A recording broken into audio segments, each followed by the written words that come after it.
မင်္ဂလာပါရှင်ကျမတို့ရဲ့အိမ်မြူမြောက်ဦး channel ကနေခင်ဗျရင်းနှီးစွာကြိုဆိုလိုက်ပါတယ်ရှင်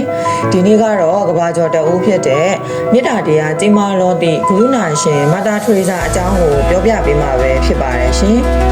အိန္ဒိယနိုင်ငံမှာဆင်းရဲသားတွေ၊တောင်းစားတွေကိုယ်ရပြားယောဂတဲ့တွေမိဘမဲ့ကလေးတွေသိပေါင်းများစွာကိုပြုစုဆောင်ရှောက်ပေးခဲ့တဲ့မတာထွေစာဆိုတာကြားမှုကြမှာပါမတာဆိုတာကဖွင့်ရှင်မက်တီလာရှင်နာမည်ရှိမှာတက်ခေါ်တာပါမြစ်တာတရားကြီးမားစွာလူမှုရေးလုပ်ငန်းဆောင်ရွက်ချက်တွေကြောင့်သူဟာအတူယူစရာမို့အခုလိုပြောပြပေးလိုက်ပါတယ်မတာထွေစာကိုဥရောပတိုက်ရဲ့မက်ဆီဒိုးနီးယားနိုင်ငံကစကော့တီမြို့လေးမှာ1910ပြည့်နှစ်ဩဂုတ်လ26ရက်နေ့မှာမွေးဖွားခဲ့ပါတယ်။မွေးချင်း3ယောက်မှာအငယ်ဆုံးပါ။သူမရဲ့ငယ်စဉ်ဘဝကတော့တိတ်ထူးထူးခြားခြားမရှိလာပါဘူး။ခရစ်ယာန်ဘာသာဝင်မိဘနှစ်ပါးကမွေးဖွားခဲ့လို့သူလည်းခရစ်ယာန်ဘာသာဝင်ဖြစ်လာခဲ့တယ်။အသက်16နှစ်ကျော်အရွယ်1929ခုနှစ်မှာအိုင်ယာလန်နိုင်ငံကဒက်ဗလင်မြို့မှာခရစ်ယာန်သီလရှင်သင်တန်းကျောင်းကိုသူသွားတက်ပါတယ်။သင်တန်းဆက်တက်လို့2လအကြာမှာအိန္ဒိယနိုင်ငံကိုလေ့လာရေးစေတော့ခံရတယ်။အိန္ဒိယနိုင်ငံကိုရောက်တော့ကာလာကတန်းမြို့ကလူချမ်းသာတာသမီတွေတက်တဲ့အထက်တန်းကျောင်းတစ်ခုမှာတမိုင်းနဲ့ပါထွေဘာသာသင်ပေးတဲ့ကျောင်းဆရာမအဖြစ်တာဝန်ထမ်းဆောင်ရပါတယ်။မကြာခင်မှာပဲအဲ့ဒီကျောင်းရဲ့ကျောင်းဆရာမကြီးဖြစ်လာခဲ့တယ်။ကာလာကတန်းမြို့ပေါ်မှာတွားရင်းလာရင်များပြားလာတဲ့ဆင်းရဲသားတွေ၊တောင်းစားတွေယောဂဖြစ်ပြီးသေခါနီးဆဲဆဲလူတွေမိဘမဲ့ကလေးတွေကိုလမ်းဘေးမှာနေ့စဉ်မြင်တွေ့နေရတော့သူတို့ကိုကိုကြီးချင်းစိတ်တွေသူ့မှာတဖွာဖွာဖြစ်ပေါ်လာခဲ့တယ်။ဒါကြောင့်မတာထွေးစားဟာတီလာရှင်ဝဘွားကနေနှုတ်ထွက်ခွက်တောင်းတယ်နှုတ်ထွက်ခွက်ရပြီးတာနဲ့မကြခင်မှာပဲ Missionaries of Charity လူမှုဝန်ထမ်းကိုကြီးရေးအဖွဲ့ကိုထူထောင်လိုက်တယ်။ဒီအဖွဲ့ရဲ့ရည်ရွယ်ချက်ကစင်ရသားသေခါနီးလူနာတွေနဲ့မိဘမဲ့ကလေးတွေကိုကိုကြီးစောင့်ရှောက်ပေးဖို့ပါမတာထွေးစားဟာအဲ့ဒီအဖွဲ့ကိုသာဖွဲ့လိုက်တယ်အဖွဲ့သားတယောက်မှမရှိဘူးအဖွဲ့ဥက္ကဋ္ဌနဲ့အဖွဲ့ဝင်ဆိုတာသူတယောက်တည်းပါသူ့လက်ထဲမှာအိန္ဒိယရူပီငွေ5ကျပ်မြန်မာငွေ5ကျပ်ပဲရှိပါတယ်အဖွဲ့အလုံးမစားရသေးခင်အရေးပေါ်တူနာပြုစုနေတင်တန်းသွားတက်လိုက်ရသေးတယ်ပထမဆုံးလုပ်တာကလမ်းပေါ်ကမိဘမဲ့ကလေးတွေကိုသူခေါ်လာပြီးစာသင်ပေးတယ်ဆိုပေမဲ့စာသင်ခန်းလည်းမရှိကလေးတွေစာရေးဖို့စပွဲထိုင်စရာခုံလည်းမရှိသင်မုန်းကြီးလည်းမရှိစာရေးစရာစက်ကူလည်းမရှိဘာမှကိုမရှိပါဘူးဘလို့စာသင်တယ်လဲဆိုတော့တပင်ကြီးတပင်ရဲ့အရေးအောက်မှာဒုတ်တစ်ချောင်းနဲ့ညီကြီးပေါ်မှာရေးချက်ပြီးသူစာသင်ပေးတယ်စာသင်နေတာကိုမြင်တွေ့တဲ့လူတွေကသူ့ကိုတနာပြီးတက်နိုင်သမျှငွေကြေးအစားတောင်းနဲ့စာရေးကိရိယာတွေပေးကမ်းထောက်ပံ့လာကြတယ်။အရင်ကစာတင်ပေးခဲ့တဲ့အထက်တန်းကျောင်းကတပြင်းမလေးတွေကလည်းသူ့ကိုလာရောက်ကူညီပြီးစာတင်ပေးကြတယ်။မတာထရီဇာဟာ1948ခုနှစ်မှာအိန္ဒိယနိုင်ငံသားအဖြစ်ခံယူလိုက်တယ်။1952ခုနှစ်မှာလက်ထဲမှာရှိတဲ့ငွေလေးနဲ့ဟိန္ဒူဖျားရှိခိုးကြောင်းကျောင်းပြက်တစ်ခုကိုသူဝယ်ယူလိုက်ပြီးလမ်းဘေးမှာတွေ့တဲ့သေခါနီးလူနာတွေကိုခေါ်လာပြီးထားလိုက်တယ်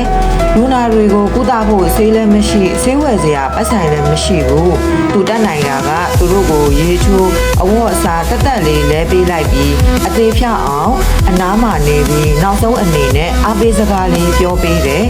နောက်တော့အဲ့ဒီနေရာကိုကိုရီပြားယောဂတဲတွေကိုနေဖို့လုပ်ပေးတယ်ကလေးတွေအတွက်လည်းတဲပြစ်လေးတစ်ခုကိုပတ်စံပေးငါပြီးစာသင်ခန်းအဖြစ်လုပ်လိုက်တယ်တဖြည်းဖြည်းနဲ့သူ့ရဲ့လှုပ်ဆောင်ချက်သတင်းတွေဟာအိန္ဒိယနိုင်ငံသားမက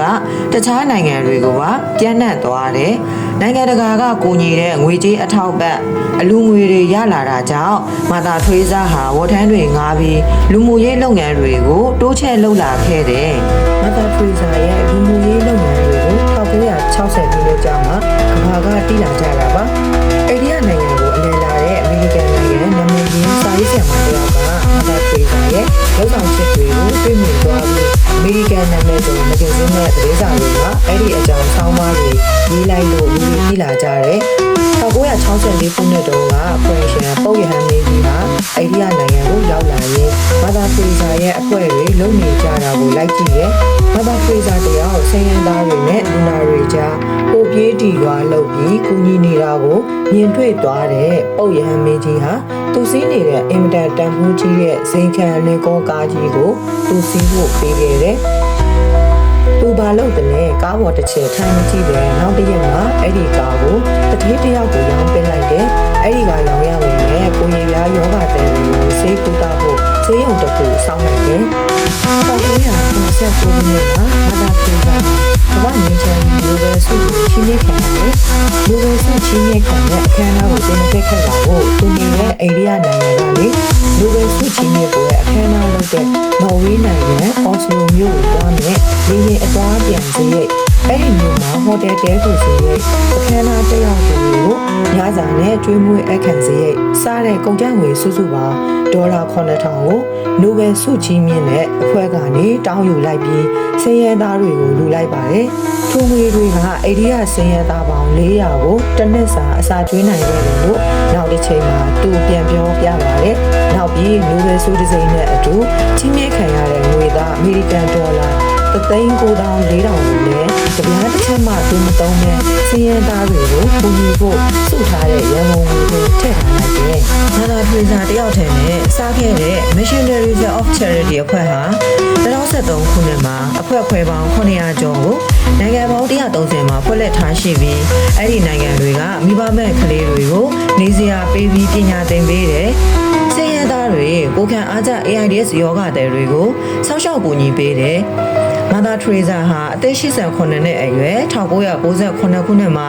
အိန္ဒိယနိုင်ငံကာလာကတ္တာမြို့လေးမှာပဲကွယ်လွန်သွားခဲ့တယ်။ကွယ်လွန်ချိန်အထိဆက်ရှင်နဲ့တမီကလေးက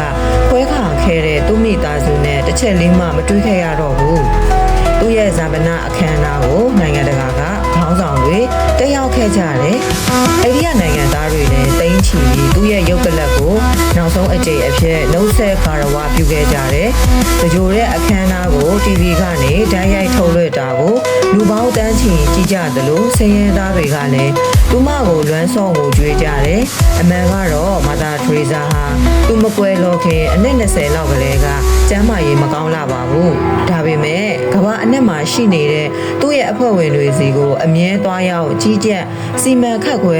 ပေးနေခဲ့ပါတယ်။မာသာထရေဇာဟာအရက်9ပေသာရှိပြီးလူကလည်းတိတ်တိတ်ပုပုလေးပါ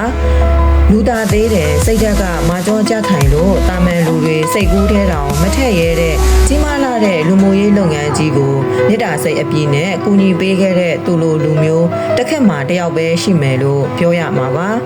အခုလိုဗီဒီယိုလေးကိုအဆုံးထိကြည့်ပေးကြတဲ့တယောက်ချင်းစီတိုင်းကိုကျေးဇူးအများကြီးတင်ပါတယ်ရှင်